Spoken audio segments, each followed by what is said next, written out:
Okay, Chris coming back with you on CC's Aquatic Adventures. And yes, we are trying to stay on point and on schedule with these videos. You are looking at the fish nook, which is downstairs in my basement.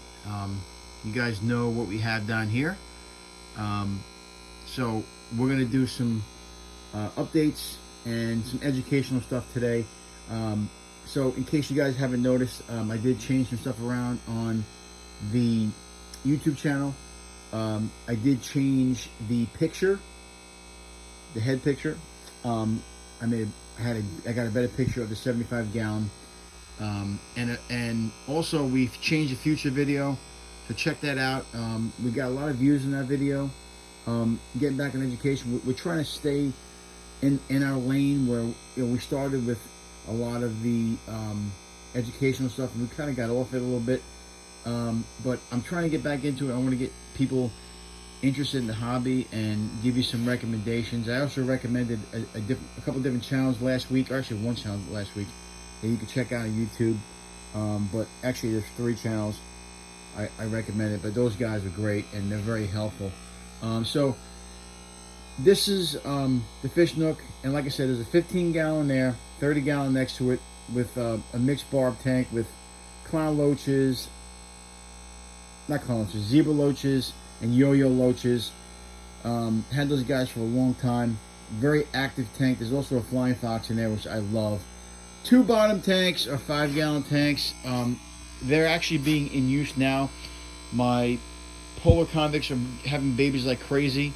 So what we're doing is, with the polar convicts, I am giving them away and also trading them. I got into this new group called PA Fish Rehoming. I got some stuff coming up this week that we're going to change around. We're going to get some more fish. We're going to do some different things. I plan on doing some moving around this week. But we'll make those videos when we get to it. I'll probably do a rehoming video. But anyway, getting back to the channel and to the video. The 15 gallon I kind of skipped, but we have just a bunch of mixed neon tetras in there.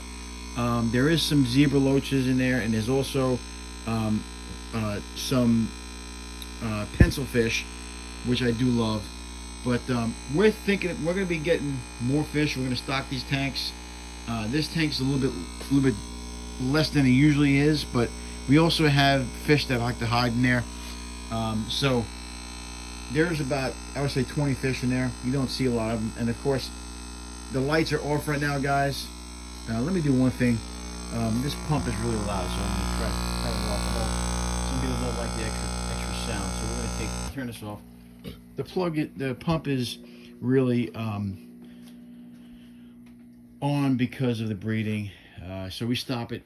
My wife stops it when she's down here, but I keep it running just to add oxygenation. It actually helps breeding for me.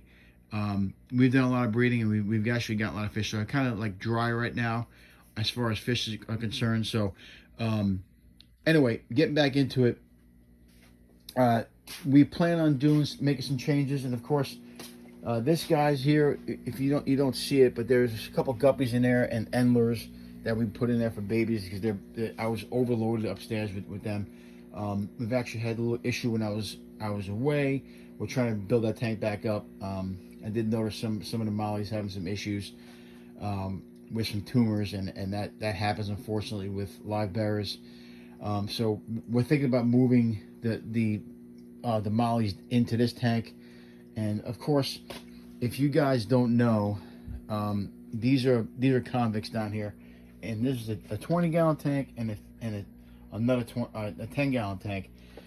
These guys were meant to be breeding. There was a male I had in there that I was switching on and off. This female here already has laid eggs. I already gave them away. But unfortunately, she killed the other male. So now I can't breed these guys unless someone gives me a male. And I really don't want to get myself into another situation with convicts. So I plan on moving. I'm actually offering these guys up. If anybody wants them, you can message me in the inbox or whatever. But I really, really want to get these guys breeding. But like I said, they killed the male. So if I can get another male, if you guys have another male, you can send it to me. But I kind of don't want to breed these guys anymore. I kind of want to use this 20-gallon for something else. Like I said, don't put the mollies in there. Or I got it. I got some crebences coming that I may want to put in here too, and I also got some gouramis that I'm gonna have to quarantine. And I'm actually trading a lot of these guppies and endlers. I have a massive amount. I'll show you upstairs. So what we're going to do is eventually we're going to switch them out for the gouramis and the crebensis and a bunch of snails that I got that I can get rid of. So that's the deal. Now, the polar convicts, these guys have had these guys since they were babies, and you can see they're growing up. These are the ones that made it. Obviously, I had these guys. This tank was full, but as you guys know, when you breed, there's only a couple that make it. These guys made it. I got about 10 more down there. You can't really see it down there. A lot of times they hide in the front. You can, I don't know if you can see them in there. You can see them moving around a little bit if you look closely. See, so that one's empty. But we plan on moving. What I'm probably gonna do for now is move this guy into the 5-gallon tank down there, then move the big one into the 10-gallon, and then I'm going to do something with this 20-gallon. Probably going to quarantine the gouramis in here, and there's a couple plecos. I'll quarantine them for a couple weeks and then put them in the main tank. And the crebensis will have to do something. I'm probably going to have, we'll have this, we'll have to do something with moving some fish around. I may just put the platies in with the mollies, put them in the same tank once we get it. But we'll have to do something with the crebensis too. So we'll figure something out. But I may just, the crebensis are small, so we're gonna have to figure out a tank for them. So I'll figure that out in due time. Maybe I'll move the platy somewhere else. I don't know. We have to figure something out. But you guys have any suggestions, let me know. So that's what we got going on. Like I said, I got crebensis coming. I got a couple of gouramis, a couple of plecos. I'll have to quarantine those guys, but I'm hoping to get rid of these convicts. These are regular convicts. I have polar convicts too, who are still breeding. And of course, I do want to. I'm probably going to move the guppies out of there, and I may just move the crebensis in there for now, and the platies. But we're gonna, once we get rid of the convicts, I'll be able to use the 10-gallon and the 20-gallon. And I got a 20-gallon upstairs I can move fish into, but obviously we want to keep these tanks open for quarantine if we're getting new fish. But eventually want to do another betta in this tank. And we'll have to make sure that we cover it pretty good because we've lost 2 of them already. They find a way to get out. But I might just build another cover for this. And of course, I'm always willing to trade these polar convicts. If you know anybody who wants them. Like I said, I'm in the PA fish rehoming. You could always message me. I'm on Facebook too, Chris Cullen. But like I said, we're moving some stuff around, and we want to get more fish. And I'm gonna show you guys upstairs and what else we got going on as far as breeding is concerned. But the bottom line is the breeding is has to, either it's going to happen or it's not going to happen. If it's not happening, I need to fill these tanks with other fish. And I've joined, like I said, I joined a PA fish rehoming group, which is great. We can rehome fish. And I want to, like I said, I want to move the mollies out of that tank. I got a person that has a baby that has more mollies. I could put mollies in this 20-gallon. We got so many different things we could do. Now the gouramis, getting back to what I was going to do. I'm actually meeting this lady on Wednesday. I think I'm getting 3 gouramis and 2 plecos, which I will grow out until they get bigger. And I have a couple 240s I could put them in that Vance has. So we're going to be taking those gouramis, and the gouramis will be going in the 20-gallon upstairs. I mean the 40-gallon. There'll be 2 in the 40-gallon, and I'll put 2 in the 20-gallon. The small ones will go in the 20-gallon. I like the blue gouramis. They'll go in the bigger tank in the 40-gallon, and I'll have them mixed with tetras, and we just want to see how they do. So, and the crebensis, eventually we're gonna probably keep them in the 10-gallon tank, and eventually probably can move them around. We got other tetras upstairs. We can move them to this tank. We can move these guys into the 20-gallon downstairs. upstairs. There's so many different things we could do. But we're definitely starting this week. Once I get the fish on Wednesday, that's going to start the moving around. And I will keep you guys updates. It's gonna be exciting. We're very excited. We're back into it. I'm meeting somebody, so we're driving to Shippensburg, or actually Chambersburg. I'm gonna meet them, and it's gonna be awesome. I can't wait. But like I said, we could do so many different things. But we're definitely gonna be moving some fish this week. I don't know how we're gonna do it, or what we're gonna do. I may even put the gouramis down here. Because there's all these fish are middle swimmers. The gourami kind of takes up the top. So I may put 2 gouramis in here. I don't know what I'm gonna do. I kind of like the gouramis in a bigger tank. I may move these tetras into the 20-gallon upstairs, along with the other gourami, with the smaller gourami. Or I may just take the gourami out, put them in the 40-gallon, and then just make that strictly a tetra tank, and then we can move the crebensis in here, or whatever we could do. So eventually this week we're going to be moving this tank. It's going to be moving upstairs. Or these fish in this tank will be moving upstairs, and we'll be using this tank for something else. Anyway, I don't want to get ahead of myself. I just want to give you guys the updates on how we do with breeding. We kind of, like I said, I kind of was sick for a little bit, so I kind of got out of it. I do want to get some platies to breed. They're pretty much, I haven't been able to get these. These guys are the pretty much the fish that came out of the first platy. Breeding. So they're the first ones to hatch, or they're live bearers. So they're the first ones that the male and female let go. I think the male died, and of course, depending on sometimes you get platies. I'm actually never going to the right tank, but this is the platy tank here. Sometimes you get platies that they'll cross, they'll interbreed. But some of them don't. What I mean by interbreed, I mean that they, what they call inbred. Pretty much the same thing. They inbreed, but these guys haven't done that, which I'm kind of surprised. Although some of them look fat. By the way, these are live berries. We could always add a couple more in here. I plan on eventually doing that. If I can't get them to breed, I'll figure something out. Also, they could be moving to a bigger tank too. Maybe I'll move them to the tank 15-gallon. But we've got so many different options.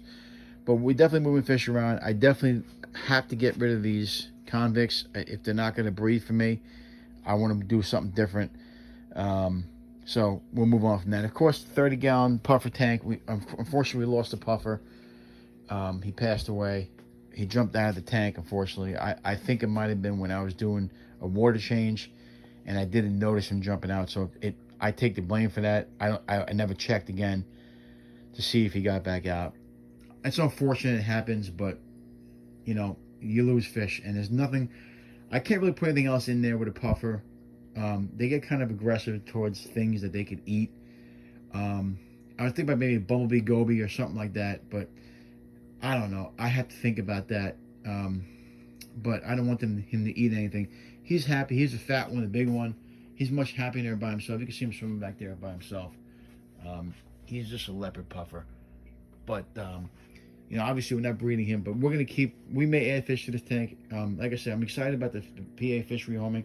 Hopefully we'll get some more fish. So we will see. Anyway, that's pretty much the update on what we got going on. Like I said, we got more fish coming. We're going to jump into crebensis. We're going to we're going to get these gouramis, which I love. And obviously we'll have to have more space. But in the meantime, just remember, the convicts, I need either to get someone to take these fish, or give me a male, and I'll figure something out and breed them. But I can't have 2 females together because they'll kill each other too. Anyway, obviously you can see that we've had some success with the breeding. The convicts, we already had 1 batch. Like I said, the male died. So I don't know if I want to do it again. I don't know. The convicts are pretty popular, and you get rid of them pretty quick. But this time I want to trade and make things differently. So anyway, that is the update on what's going on here. I'll plug this back in because it seems like these guys are a little weird. But we'll plug this back in. As you can hear, that thing's really loud. I gotta turn my wash machine on too because I'm down here. Might as well start a wash. Oh, I wanted to mention to you guys, you know, the lighting. Someone mentioned to me one time that the lighting is very important. Well, the only light I really need is that, and I use that a lot for down here. I don't have a lot of electricity down here. Lights take up most of your wattage on your circuit breaker, so I try not to use that much wattage. The only thing I really use the wattage for are the filters, and these are all small filters. I double filter these tanks because I want these fish to breed and grow. That's the way I started. I'm probably going to move off some of the other filtration down here, possibly the pump. If I stop breeding, if I just go strictly fish down here, I may just stop breeding altogether. So we'll figure something out with the electricity. I'm actually, if we plan on moving here, we may add some circuit breakers down here. Which, like I said, we only have one circuit breaker down here, so I try to limit the electricity we got going on down here. I unplug things. I only leave stuff plugged in when I'm home. When I leave, I turn stuff off just to save electricity, and we don't want anything going on as far as fire. But these are all GFI protected. Not to say that's gonna absolute, but they're protected. But the lights, like I said, I don't like to put too many lights on. The lights are what they are, and they'll still breed. This light here I've had for a good amount of years, and I had to take it off. This is for the puffer tank. But lights are good for if you have plants. They could feed off the light, but if you leave the light for too long, you can build up algae, and it's just not good for the fish. Anyway, so that's going on with that. Let me go upstairs. I want to show you guys two things real quick on what we got going on as far as breeding, and then we'll end the video. But just remember, like I said, what's going on down here, it will be changed this week, and I'll be doing another update video on how we do it. We have to wait for a little bit because we have to I'm getting these fish from people I don't know, so I like to quarantine them. But we'll get back to that once that happens. Again, we're getting Crebensis, babies, and gouramis. I have tanks that could be filled with gouramis. I'm probably going to move the gouramis down here in this tank just to add another fish or two. And the one will go downstairs with the pearl gourami. I'll move the pearl gourami up to the 40 gallon, and I'll probably put two gouramis in there. So then this tank here, all these fish will be going into 20 gallon upstairs, and then I can have just a Tetra tank up there.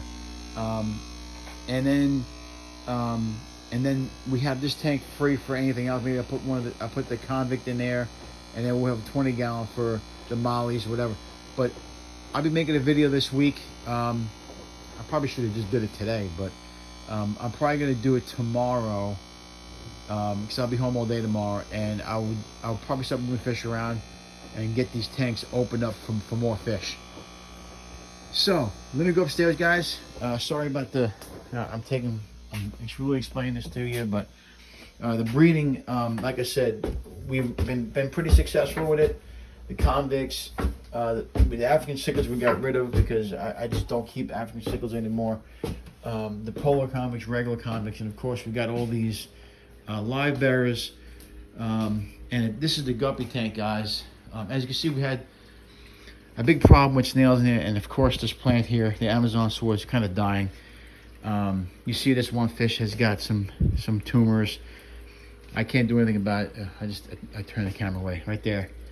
Can't do anything about it, but we're going to be moving these fish into downstairs. I want to make this strictly a guppy tank.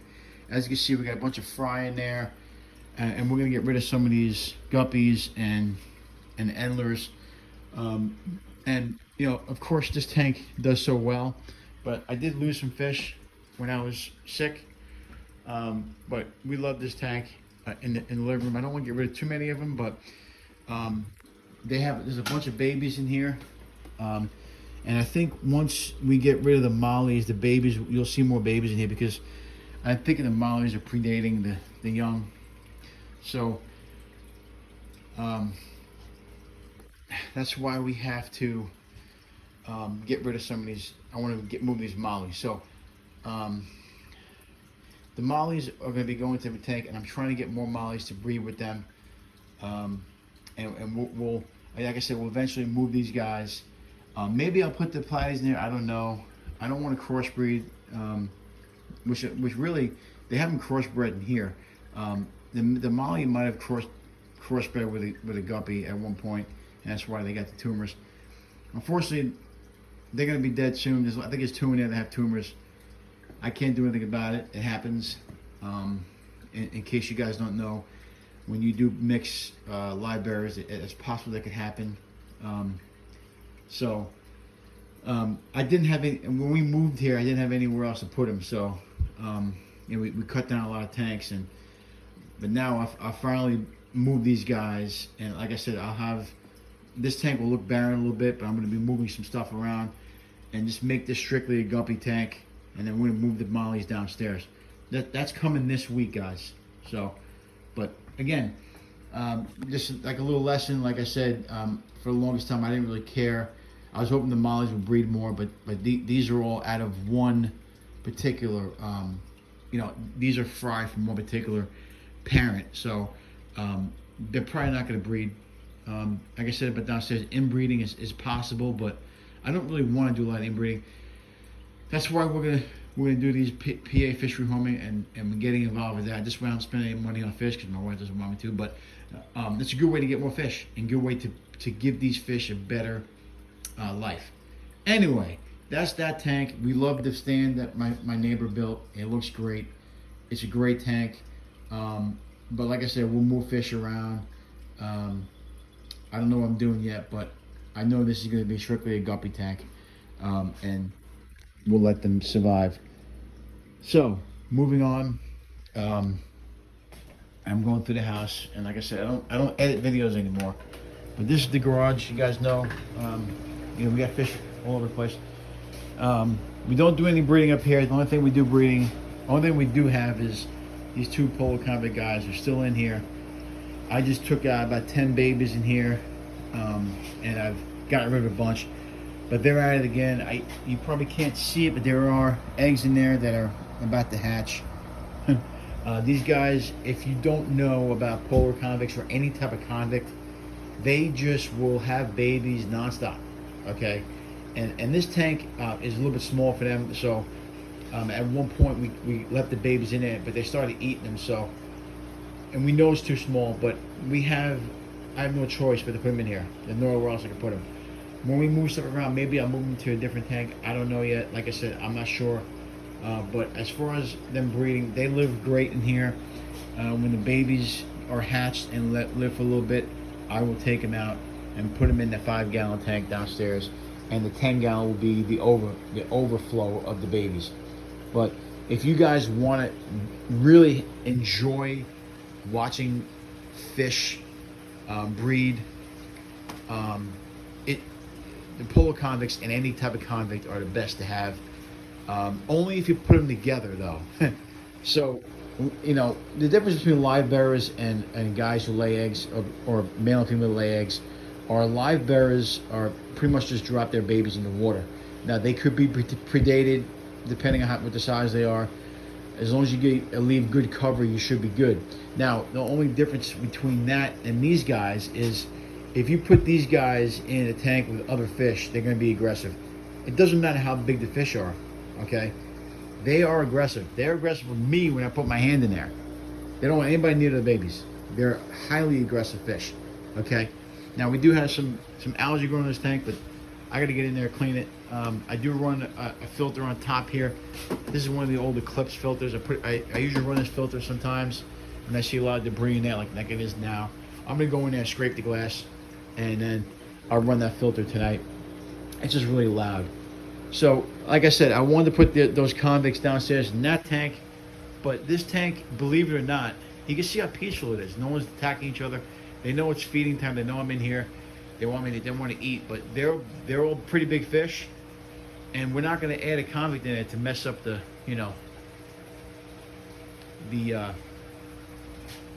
tank. It's just going to mess up. These guys have their own territories, okay? So it's going to mess up the environment and just the ambiance of the tank, and it just stresses the fish out when you add a different fish that is aggressive and will chase. Especially when these guys lay eggs, forget about it. I don't even want to talk about it. They're just too aggressive. So that's why they got to be kept alone. I told you that downstairs the one convict killed the other convict, the male, after the male ate the babies, ate the eggs. And believe it or not, that does happen. The male pretty much got eaten up and chewed up and spit out. So he's done. So now I can't breed him anymore. So that's why I need to move those guys. But anyway, there's a male and female. They're both beautiful fish. I love caring for these guys. But like I said, they're highly aggressive and territorial, especially when they lay eggs. So like I said, these guys here, there's no two same. Well, there's 3 Baylor sharks and 3 silver dollars. But those guys really, they're pretty much scattered egg layers, or egg breeders, as you say. That's how they breed. They scatter their eggs. You don't really see a lot of breeding going on with the Baylor sharks in captivity. You don't, like these guys. You see these guys more in captivity breeding than even African cichlids. But there's no 2 same species in there that are going to be, especially with the cichlids, who are going to be aggressive. You see right at the top of the tank, you have the African cichlid in the middle. You got the Jack Dempsey and the green terrier to the right, or actually to the top now. And they all have different territories. One's to the left, one's in the middle, one's to the right. So, and then the Baylor sharks are kind of in the middle and on top, along with the silver dollar. So, that's the way the tank is established. You don't want to mess up that environment. So that's why I don't put convicts in there, even though they're probably a good fish to put in there because they're a little bit bigger. But again, the Dempsey can get a little aggressive if you add some. There's another African. There's actually 2 African cichlids in there, and he does. The 2 Africans don't like each other, but that's common in any tank, any other tank. So I don't want to add any more aggression to that tank. Anyway, that's my beautiful 120. And like I said, that's all the breeding we got right now. Okay. I don't breed any other tank. This is the tank I want to put 2 of the gouramis in. Up top, there's nobody up on top here. I love for that. I'm going to move that gourami that's down there. He's a beautiful pearl gourami, if you can see him. I'm going to move him probably in with another gourami. And obviously, you got to keep an eye on them because they will argue and fester and fight. So, but this 20 gallon, I want to put all tetras in. And that's what we'll do. So, keep your eyes open for the next video, guys. Like I said, I'm trying to stay up to date. With the next couple of days, with these fish coming in, you're probably going to see more videos than just, or more frequent videos than just once every 5 days. You may see once every 3 days, whatever. But just keep your eye out. I'm glad you guys are back with me. I'm hoping to grow this channel more up until I get my heart, and then we'll have someone else probably running it. But we want to get this this channel back on track as far as the educational stuff and how we do things here. And I'm hoping that you guys learn some things for today. And like I said, if you do have a tank that has any type of cichlid that gets aggressive, I highly recommend you take them out of the tank and do not leave them in there, because it could mess up your whole chemistry of the tank. It could just mess up everything. And then it would not be a peaceful tank. It would be just totally turned upside down. We've had this issue before, but you have to be very, very well aware of your fish too. Know what you have, know what you got going on, know what can happen. Prepare yourself. If you have 2 polar convicts, if you have more than one of any type of aggressive fish, then there's a possibility that it could be aggression. Even angelfish, to a certain extent. Angelfish can be aggressive too, believe it or not. These guys aren't yet, but if they start breeding, they're going to get aggressive, and they're part of the cichlid family. So it's funny because the difference between live bearers and egg layers or egg scatterers is most of the time the ones that lay eggs, like the African cichlids, are usually the more aggressive ones. You don't really see a lot of live bearers that are aggressive. Possibility that they can be sometimes, but mostly it's the female. I very rarely see it. So just keep like I said, going back to the breeding, just be aware of that. We've had a lot of breeding projects going on, and like I said, a lot of it stopped because I had to stop because of my health. But we're gonna get back into it. But possibly, I don't know. I might just keep fish just to keep fish. But like I said, keep an eye for more videos. Always recommend this. Always gives me a thumbs up. Always comment. We do what you gotta do. Share the channel. You know, share, likes, whatever you gotta do. And I'm hoping you guys are into it with me. And moving forward, like I said, we'll be getting into it, more videos, more fish. I'm very excited. See you guys in the future. Remember, if you can't own them, rehome them. And that's what we're doing this week. We're rehoming. We actually joined a rehoming group. If you guys are on Facebook, or if you guys don't want to spend money on fish, or if you're in the hobby and you got more than one tank, two, you know, whatever, 1 to 5 tanks. And there's some people that have 5 tanks. I have 20. Always go on these sites and see if there's somebody who wants to give their fish up. A lot of times these fish are in good shape and they just need a new home. If that's the case, join those groups and be a part of it. Also, don't be afraid to join your local fish clubs. That's another good thing to have, and support them. Support the fish community. The rehoming sites are good. Like I said, any clubs, anything you do. But there's other ways you could do the fish hobby without spending a lot of money. And obviously the breeding is part of it, and other stuff. Rehoming sites, clubs, all that good stuff. Keep in the hobby, guys. We'll see you next time for the next video. Thank you.